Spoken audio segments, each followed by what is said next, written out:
The chanting grew louder, a cacophony of voices that seemed to come from everywhere and nowhere at once. I forced my eyes open, fighting against the fever that had plagued me for days. Through the haze, I saw my grandmother's face, illuminated by flickering torchlight. Her eyes, usually warm and inviting, now held a steely determination that sent a chill down my spine. "Nana," I croaked, my throat parched and raw. "What's happening?" She didn't answer. She continued chanting and held me tighter in her arms as she carried me through the night. How was this possible? I was 17, nearly a man, yet she cradled me as if I weighed nothing at all. The village had changed. Gone were the cheerful sounds of the children playing and women gossiping.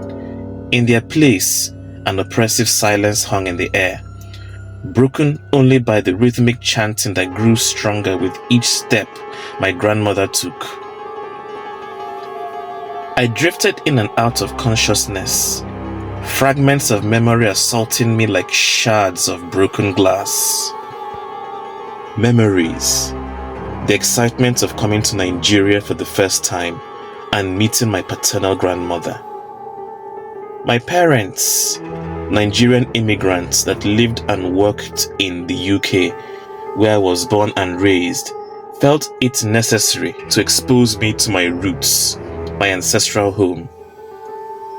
Memories of my parents leaving me with her in the village for the city after just 2 days to attend to some businesses, their faces etched with worry they tried to hide.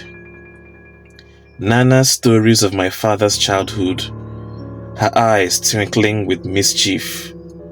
The day everything changed. I had made friends with 2 local boys, encouraged by Nana, who said it would be good for me to explore and mingle with the locals. They took me to the village square where festivals were held, and the local river the villagers fetched water from. Our ventures took us deep into the forest where the trees grew so thick they blotted out the sun. That's when we found it, the shrine. It was unlike anything I'd ever seen. A small circular structure with intricate markings on its outer curved walls. Symbols I didn't recognize were painted everywhere, and a circular roof made of dry grass and palm fronds. Ignoring my friends' warnings and overtaken by curiosity, I stepped inside. The air was thick with the smell of herbs. Shelves that held strange effigies wrapped in red cloth, different colored candles and animal bones lined the walls, covered in symbols and markings like the ones outside. As I turned to leave, my elbow caught one of the statues. Time seemed to slow as it fell, shattering on the ground with a sound that echoed through the forest. A wind kicked up from nowhere, and I swear I heard whispers in a language I couldn't understand, and they seemed to emanate from the walls. I ran. The fever started that night. Now, as Nana carried me through the village, I had no idea where we headed. I hardly recognized my surroundings in the darkness of the night. A group followed us, the source of the other voices I heard, and their faces grim in the torchlight.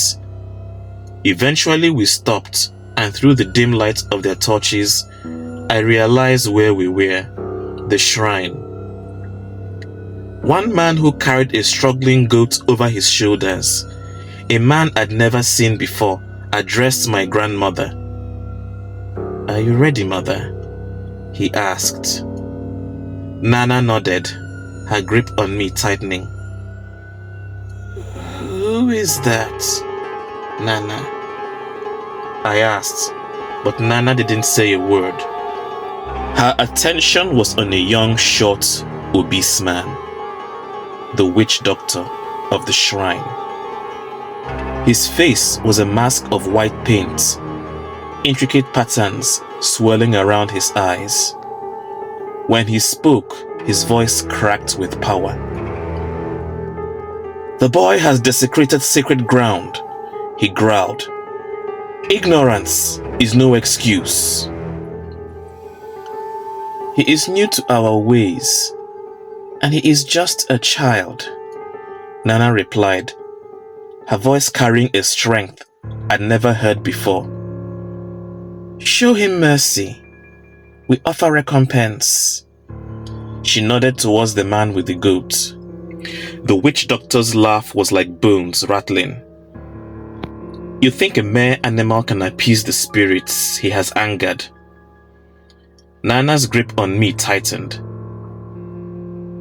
"Then what would you have us do?" she replied. The witch doctor's eyes gleamed in the darkness. "The price is blood for desecrating my shrine." Terror gripped me after I heard those words. But before I could speak, Nana's voice rang out, clear and strong. Then she smirked. "If you will not accept the goat we've brought, then I have to convince the spirits myself," she replied. The night was filled with the voices of the group as they mumbled among themselves. The witch doctor looked puzzled at my grandmother. He looked down and stared at me for a while, and looked up again back at her. "Who are you?" "The spirits talk to no one but me, and they require him." "No," Nana interjected. "I want to hear it from them. One way or another, I am leaving the shrine with my grandson's health restored." The witch doctor's eyes widened in shock. "How dare you challenge me, old woman?" Nana's reply was fierce. "I dare protect what is mine." The witch doctor screamed, "You will pay for your insolence!" and slammed his hand on the ground, which cracked, and snakes emerged from the cracks, ready to strike. Nana began to chant, her voice rising in intensity. The others joined in, placing their hands on her shoulders. I felt a surge of energy, like vibrations all over her body. The snakes quickly slithered back into the cracks, which closed up afterwards. Then the witch doctor fell to his knees and whimpered. Wind howled through the trees, and dark shapes emerged from the shrine, and they moved like smoke and stood in front of us. "I am Mother, the queen of this coven," Nana said with authority in her voice, while turning to look at the still chanting group, the chanting witches and wizards, then turned to face the spirits again. "Do you accept this goat we bring to you?" The man who carried it broke from the group and stepped forward.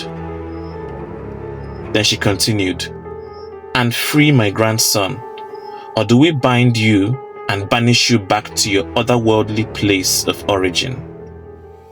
Immediately, golden sigils began to appear on the foreheads of the spirits.